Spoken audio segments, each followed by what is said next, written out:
अस्सलाम वालेकुम प्यारे बच्चों, कैसे हैं आप सब? उम्मीद है आप सब बिल्कुल ठीक होंगे। आज हम स्वाद पढ़ेंगे। स्वाद की आवाज स, स, स, से शुरू होती है। आइए स्वाद से बनने वाली चीजों के नाम सीखते हैं। स्वाद, सुराही, सुराही, सुराही। स्वाद, साबुन, साबुन, साबुन। स्वाद, संदूक, संदूक, संदूक। स्वाद, सोफा, सोफा, सोफा।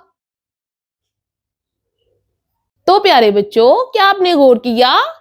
सराही, साबुन, संदूक और सोफा, इनकी आवाज से शुरू होती है, जैसे सराही, साबुन, संदूक, सोफा। तो प्यारे बच्चों, इस सबक को अपने दोस्तों के साथ मिलकर पढ़ें। अल्लाह हाफिज।